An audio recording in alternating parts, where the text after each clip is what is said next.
Welcome to a special edition of Gotta Love Connecticut Hockey. I'm Ashley Leach, and today we're talking with Nick Bonino, who just this summer was traded from the Anaheim Ducks to the Vancouver Canucks. Nick took a non-traditional route through high school hockey before playing at Boston University and ultimately joining the NHL. All right, well, thanks for meeting up with us, Nick. How are you? I'm good. Tell me a little bit about how you got your start playing hockey. I think I was probably 3 or 4, and my dad said, "Do you want to go to the ice? They've learned to skate at Kingswood, Oxford." And I said sure, I was up for anything. And I went and I cried the first time. I hated it. I got off the ice. Went back the next morning and from there I loved it. Did you play any other sports growing up? Yeah, I played pretty much every sport you could think of except football. I was big into soccer, lacrosse, baseball, basketball, tennis, badminton, everything honestly. It was a sport I played at some point. Okay, so where did you actually grow up playing hockey? I grew up in Newington till 8th grade and played for Newington youth hockey. And then when I moved to Farmington, I started playing for the Clippers, played AAA, and thought that was good to travel a little bit more and play against better talent. Growing up, who were your biggest influences in the game? My dad, for sure. He took me everywhere. My mom, they were very supportive. I think if you're going to go anywhere in hockey, you've got to have a pretty supportive family. They sacrificed a lot for me, and it helped me get here.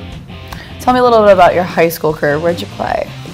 I played the first couple of years at Farmington High School, and that was fun. It was the cool public school experience. It was great. We won a state championship. I played under Mike Barone, who's a really good friend of mine now, and he ended up finishing the bathroom in my house. He's a contractor, Very so nice. we've stayed close. And I left there junior year, and I repeated a year at Avon. I did 2 years at AOF, and that was kind of what got me to the next level in hockey. It was an awesome experience. What do you think you contributed to winning that state championship? Because I know it was Farmington's first. It was good. Personally, I had a great year. I scored a ton of goals. It was the year that I'll always remember. It was a lot of fun. I played with 2 kids, Jason Butler and Kevin Crosby. I played with them when I was 5 growing up, and we ended up all being in Farmington for high school, all being together, and we were able to win a championship together. And when you win championships, it's memories that you don't forget, and doing it with 2 of your best friends means a lot. Now, what was the transition like going from public school over to Avon Old Farms?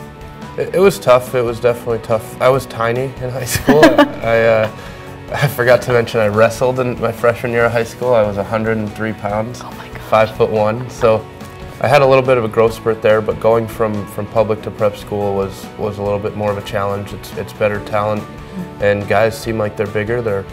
They're more ready for the next level. So for me, it was physically adjusting, and when I did that, I was able to do pretty well. Now, I know most kids nowadays, when they plan on going to play college hockey and go further than that, they tend to go right to prep school right when they're about to enter high school. Do you think that going the route that you did was better, since it was totally unconventional than what most people are doing now? I mean, it worked for me, so I can't make an argument whether it's better or not. I think financially, prep school is expensive. It's like college, and my parents did a lot to allow me to go to prep school. So even those 2 years was awesome.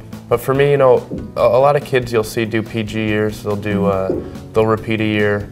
But like you said, hockey's getting so competitive now that kids have to go to prep school for 4 or 5 years because the talent level is just that much better. So I know you captained the Avon Old Farms team, which led you guys to a championship for New England in 2007. How did that prepare you for your next venture of college? It's good because you always want to be a leader. Having a letter on your jersey means a lot. It means guys look up to you, it means coaches trust you to lead the guys. And you're playing at that level, you're playing in playoff situations. It definitely gets you ready for college because college is intense. There's a lot of pressure on college teams to win. So when you can do that at a young age and at each level, it helps prepare you for the next step. Now, I know right after Avon Old Farms, you went right to BU. What was that experience like? Can't say enough about BU. The process for me, I was recruited by a few schools. BU called me on a Thursday. First time I'd talked to them, I went up, saw the school on a Friday, and committed the next day. It was that impactful, being able to commit to Jack Parker, and you meet a lot of great people there. It was awesome. Now, I know right after you graduated from BU, you went straight to the NHL to play with Anaheim. How was that experience going straight from college right to the show? I actually didn't graduate. I wish I did.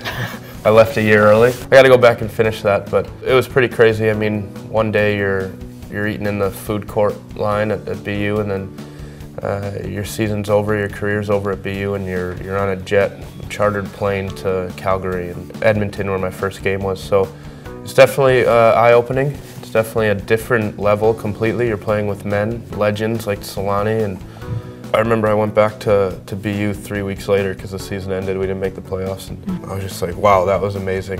That was an amazing taste of what pro hockey can be like. It was definitely motivation to get back to that level. Now, I know you had an incredible last season. You had 4 goals and 4 assists in the playoffs, not to mention all the goals and assists that you had during regular season. How does it feel to be able to contribute so much to that team? You want to contribute every level. I've always said it's all about confidence. I mean, a lot of the guys in the league have the skill to play in the NHL, to contribute, but until you really understand that you can do it, it's tough. It's a mental barrier, and for me this year, it clicked that I could play at that level. I could play with the best guys in the world, and when you're putting in goals and you're making good passes, you get confidence with each one, so it's definitely one of my fondest seasons. And I know that you just got traded to the Vancouver Canucks, which is kind of awesome because they're also a great team. Yeah. So what's that transition going to be like going from Anaheim over to Vancouver? It's going to be difficult. You make such good friends and such good relationships. You know, you see guys every day for 3 or 4 years, and it's tough to lose them, but at the same time, hockey guys are hockey guys wherever you go, and if you're going to get traded anywhere from Anaheim, Vancouver's one of the best cities to get traded to. It's one of my favorite cities to go to on the road. It's beautiful, there's so much food, there's so much stuff happening. I know it's closer to my wife's hometown, she's from Canada, so family-wise it should be a good start there. So there's a lot of good factors playing into it, but at the end of the day, you know, we've got a pretty good team. We've rebuilt it into a pretty good team, and I think we've got a good chance to win. What are you looking to contribute this year maybe that you didn't do last season? More of the same. I mean, last year I was counted on defensively, take face-offs, be on the ice last minute of the game, whether you're up or down, and as a player, that's where you want to be. You want to be the guy on the ice with a minute left if you're losing or if you're winning. So it's going to be definitely a little bit of a change. You got to get used to playing with different people, but be a guy that coach can count on, that the players can count on, and you know, have a lot of fun doing it. You've definitely taken the unconventional road to getting to where you are today. What advice do you have for kids that are looking to get into maybe your position at some point? Just make sure you're having fun. I mean, it's tough to tell them that at 10. They don't really, of course they're having fun, but you see a lot of kids getting burnt out when they're in high school because their parents take them to every tournament every weekend. I would just take summers off. Maybe I'd play one tournament, but I'd be playing lacrosse, I'd be playing soccer in the fall, and it definitely helped. It definitely kept me fresh. Make sure you're having fun, make sure you're working hard, listen to your coaches, because most of them, I would say, know what they're talking about and have what's best for you at heart. So hopefully, you know, there's a lot more Connecticut kids following, and you know, my footsteps, Ben Smith's footsteps. I think so. All right, well, thank you so much, Nick. Cool, thanks a lot.